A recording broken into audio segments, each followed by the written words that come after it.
Hey, we're back with the Screen Team. I am Chris. This is Guy. We are all about movie reviews. And Guy, you were telling me off mic that the Screen Team, we like to show our videos on Facebook and YouTube and stuff like that. We got some folks who watch the videos over in England, right? Yes. And this is like your mom, right? Yes. That's cool. We want to say hi. Is that how you say hi in England? Is hi? I'm assuming. Last I checked, they spoke English. I'm just teasing, man. I'm just teasing. I'm trying to have a little fun. Thank you guys so much for viewing, and thank you for listening on KWOC. And we appreciate all of our viewers and listeners, and thank you guys so much. Guy, first off, man, what shirt are you wearing? Because that's really, really cool looking. It's my new Ghostbuster shirt. I got it from Loot Crate. I like it, man. That looks really cool. Got a nice little flavor to it. Just got it today. I'm stalling a little bit because I don't know if I want to get into this next film. It's called Leatherface, and this is part of the Texas Chainsaw Massacre franchise. And Guy, previously you and I reviewed Texas Chainsaw Massacre. We both loved it. We both think it's a horror classic, very, very scary. But they keep making and churning out these films. I got to know, man, is Leatherface, is it worth it? Is it worth a view? Well, it depends on your take. First off, this movie is a prequel to the original. No, that's not true. They've already done that. Didn't Nope. they do that already? Nope. Texas Chainsaw Massacre at the beginning was a prequel to the remake. I don't understand. The Texas Chainsaw Massacre that was done in 2003 was done by Platinum Dunes, Michael Bay's company. Thank you. Hey, by the way, did you hear Michael Bay is going to be producing the Dora the Explorer film? Yes.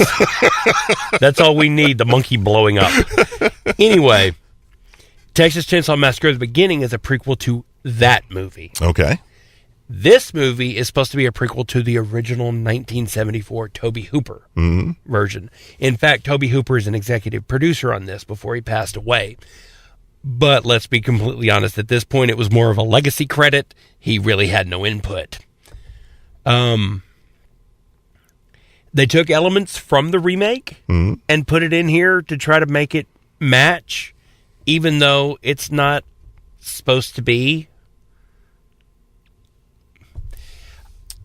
I don't know if I'm following correctly. I'll tell you. Okay, go ahead. Texas Chainsaw Massacre, the remake version, introduced a young boy by the name of Jed Sawyer. Okay. Jedediah Sawyer. Who was supposed to be the youngest brother of Leatherface. In this movie, Jedediah Sawyer is Leatherface. Okay. Whereas in the original, he was just called Bubba.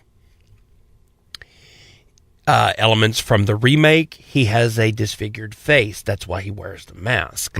In this, he ends up disfigured. That's why he wears the mask. In the original, he wasn't disfigured. He was mentally handicapped and had no personality. His personality was based on which mask he was wearing. The killer mask for when he killed, the old lady mask for when he was cooking dinner, and the fancy mask when they were having the dinner party. Right. That was his personality, was reflected in the face that he wore. Also, they've taken to what I like to call the Sawification of movies. Like the Saw franchise? Is that what you're going with? Thanks to movies like Saw and Hostel and the torture porn franchise. Everything has to be gore upon gore upon gore. In the original movie, they only used 2 pints of blood in the entire movie. This one, they quadrupled that within the first 10 minutes. Is it fair, though? I mean, isn't that what the people want? Don't the people want more? I don't want this. I think less is more. To be completely honest, it was the atmosphere that made it gory in the original. I agree 100%. You didn't need it. It's thanks to the Saw franchise and people seeing the more graphic displays of gore that, and I'm not above gore. I will watch gory grindhouse films till I drop. That's not the thing. It's when that becomes your reliance. It's we can't figure out what to do, throw another bucket of blood on it, is where it becomes. And I got to say that it doesn't really... It takes the shock out of it. You want, when you see at the end of the original, when you see our female get away, jumping in the van, or the back of the pickup truck, excuse me, she is covered in blood. It is horrific because you didn't see that much. Yeah. Now, when you see all the blood, you're like, "Nah." They also did a twist in this. They had... it's really a comedy? No. This isn't Happy Death Day. No. Early in the movie, spoilers, by the way. Early in the movie, the local sheriff, played by Steven Dorff, the man who almost consistently has a career. Steven Dorff, that's awesome. Takes the two youngest Sawyer boys away, puts them in a mental asylum where they spend the next 10 years. So Jed goes from 8 to 18. Okay. So he spent the greater part of his life away from his family. Right. He's normal. He's well adjusted. He's well spoken. There's nothing wrong with him. The person who they spend a lot of focus on, where you think this is going to be Leatherface, because he actually does have developmental disabilities. He's big, he's hulking, he's what you would expect. They kill him off, revealing, oh no, the normal one turns out to be Leatherface, whatever. And then, out of nowhere, the family shows up at one point and gives him a chainsaw, and he's like, no, I'm fine now. He took a bullet to the face, which disfigures him. And the girl he was with kind of rejects him. It's the Darth Vader approach. And that turns him into Leatherface. It doesn't make sense. It's completely trite. So it sounds like to me, you didn't like this film too much. Had they not tacked on the Sawyers beginning and end and make it in the Texas Chainsaw Massacre thing, it would have been a completely serviceable horror film. It would have been fine. It would have been a kind of Devil's Reject, very gory, graphic travel picture with horrific elements. I would have been fine with that. But because it's Leatherface, they've tacked on this really hackneyed trying to tie it in.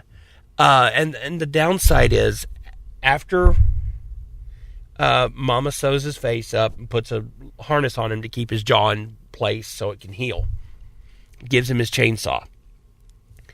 The actor they cast, God love him, he needs to be about a half foot taller and put on about 100 pounds of muscle or bulk, because he could barely lift that damn chainsaw. He looked clunky hauling it around. Really? And then at the very end, he kills the girl, kills the sheriff, takes their faces and sews them together, and he puts on his iconic face for the first time at the very end, and then smashes the mirror. And the reason he puts on the face is because of reasons.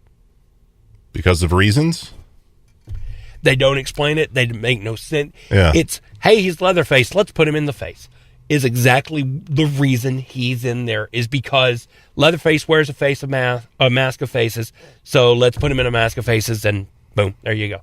No explanation, no reason, nor rationale behind it. Let me ask you something. Not really about this movie per se, but the whole franchise altogether. Has this franchise run out of ideas? Well, let's see.